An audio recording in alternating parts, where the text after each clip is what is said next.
할렐루야. 5월 25일 토요일 원포인트 큐티 가운데 오신 여러분들을 주님의 이름으로 사랑하고 축복합니다. 오늘 하나님께서 우리에게 주신 말씀은 잠언 30장 10절에서 23절까지의 말씀입니다.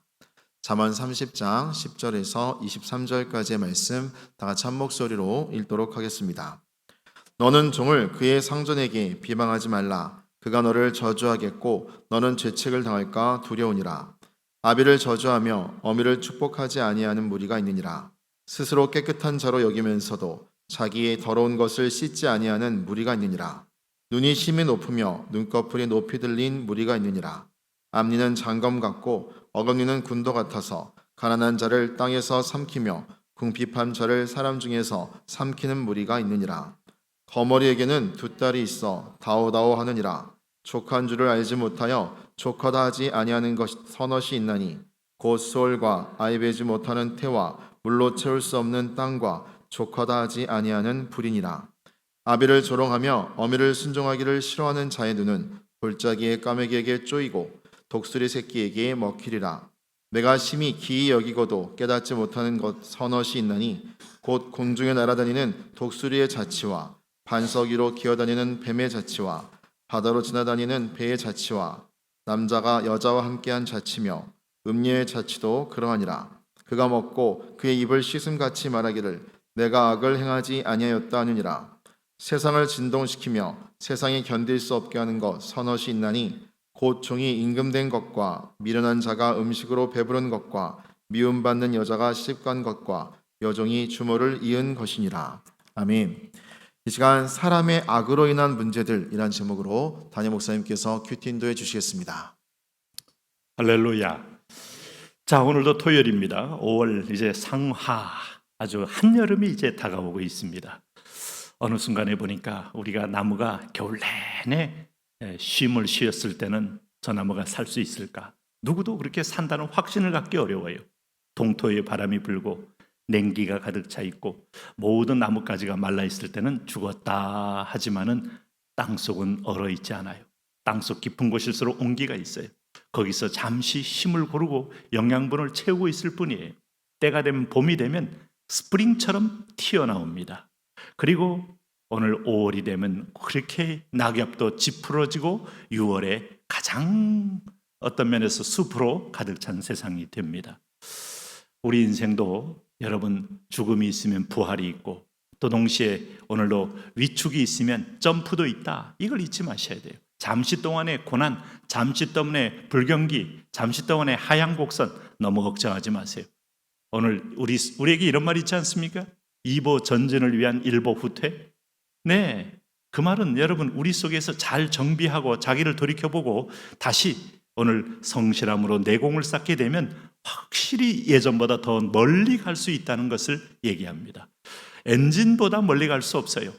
250마력짜리 엔진, 100마력짜리 엔진, 300마력짜리 엔진 그 이상으로 더 큰 힘을 발휘할 수는 없어요.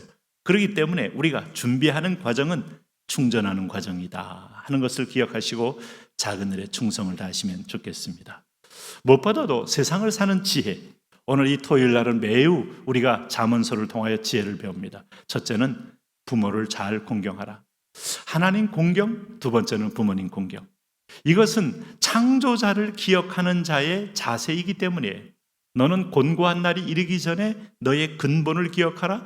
근본은 밭을 갈면서 근본을 기억하고 오늘 창조자는 나의 주인 되심을 기억함으로 인생이 온 곳과 갈 곳을 기억하며 살라 하는 주님의 메시지예요. 그런데 부모는 나를 낳아주신 것 이유 하나가 내가 공경해야 할 이유가 됩니다. 그래서 오늘 여기 11절에 그런 말합니다. 아비를 저주하며 어미를 축복하지 아니하는 무리가 있느니라. 아마 부모를 아주 가볍게 여기고 경홀히 여기면서 돈 벌 수 없는 부모를 저주할 수도 있고 돈 못 벌었다고 저주할 수 있고 세상에서 직업이 인정받지 못한다고 저주할 수 있죠. 이거 여러분 이런 무리는 어떤 무리냐? 17절에 이렇게 말했어요. 아비를 조롱하며 어미 순종하기를 싫어하는 자의 눈은 골짜기의 까마귀에게 쪼이고 독수리 새끼에게 먹히리라. 결국은 동물들보다도 못하게 된 존재로 독수리에게 쪼임을 당하고 오늘 까마귀에게 먹힘을 당하는 비참한 인생이 될 것이다. 그러므로 우리가 부모님은 하나님을 대리자로서 나를 낳아주신 분입니다. 그러므로 그 자체가 부모의 존재됨과 부모의 위상이 있는 거예요. 늙어서 힘이 없고 그야말로 육체의 장막이 무너진 부모를 외형만 보니 마시고 나를 낳아주신 부모로 보시는 눈이 필요합니다. 오늘 두 번째는 오늘 10절에 너는 종을 그 상전에게 비방하지 말라. 그가 너를 저주하겠고 너는 죄책을 당할까 두려우니라. 참소는 하나님의 자녀들에게 있어서는 안 될 속성입니다. 오늘 상대방의 약점을 참소함으로 내가 유익을 얻겠다고 하지만 그 참소는 잘못하면 내 머리로 돌아옵니다. 그러니까 너는 종을 그의 상전에서 비방했을 때 그것을 알았던 상대방이 나를 저주하겠고 너는 죄책을 당할까 두렵다. 늘 약점은 완전한 자가 오늘 그리스도의 보혈로 덮인 자에게 저주가 물러가지만은 내게 바로 어느 부분에서 그런 죄성이 있으면 그 죄의 저주가 임할 수 있다 이 말입니다. 그러므로 긍정의 말, 축복의 말, 사랑의 말 이것만 해도 우리는 이 한평생 마귀와 싸워가는데 여러분 버거운 인생을 사는 거예요. 사탄은 저주합니다. 조롱합니다. 이간질합니다. 참소합니다. 그리고 교훈 영색으로 교태를 부립니다. 그러면서 두 마음을 품게 만듭니다. 그래서 뒤통수를 칩니다. 이게 사탄의 본질적인 전략이에요. 아말렉이 맨 뒤에서 쳤지 정면에서 선전포고 하고 하잖아요. 일본이 먼저 진주만 기습부터 하고 그러고 나서 선전포고는 기가 막히게 미국이 보기도 힘든 아주 전보도 받기 힘든 시간에 딱 선전포고를 하지 않습니까? 히틀러가 독소 평화제약, 영국과 독일 평화제약 맺어놓고 다 깨버리지 않습니까? 오늘 약속을 식은 종이 쪼가리에 마치 그 잉크도 마르기 전에 어기는 것이 이게 공산당이고 이게 여러분 오늘 군국주의자들이고 독재자들의 자기를 위한 전략 아닙니까? 다 하나님의 법도에 떠난 겁니다. 그러므로 우리가 세상에서 좀 좋게 말하기까지는 힘들어도 오늘 상전에서 비방하지 않는 것 중요한 지혜다 하고 성경 가르치고 있습니다. 오늘 그리고 또 그 비방하지 않는 이유는 12절에 이런 얘기를 했어요. 스스로 깨끗한 자로 여기면서 자기의 더러운 것을 씻지 아니하는 무리가 있느니라. 눈이 심히 높으면 눈꺼풀이 높이 들린 무리가 있느니라. 참 재미있죠? 눈이 높다는 말 얼마나 참 무서운 말입니까? 다른 사람을 나보다 낮게 여기고 낮게 여기함에도 불구하고 낮게 여기더라 이거죠. 뭐든지 어디 가든지 간에 자기가 주인공이 되고 자기는 괜찮은 것처럼 스스로 자기 어떤 체면을 걸기도 하고 그러면서 사람들에게 존중받기를 바라는데 그러다가 한 방에 또 무너지는 거죠. 네? 그리고 앞니는 장군 같고 어금니는 군도 같아서 가난한 자를 땅에서 삼키며 궁핍한 자를 사람 중에 삼킨다. 입으로 삼킨다는 말은 그의 힘으로 권력으로 없는 사람의 것을 빼앗아 자기 것으로 삼켜버린다는 겁니다. 그러니까 오늘 이게 여기 다 연결된 거예요.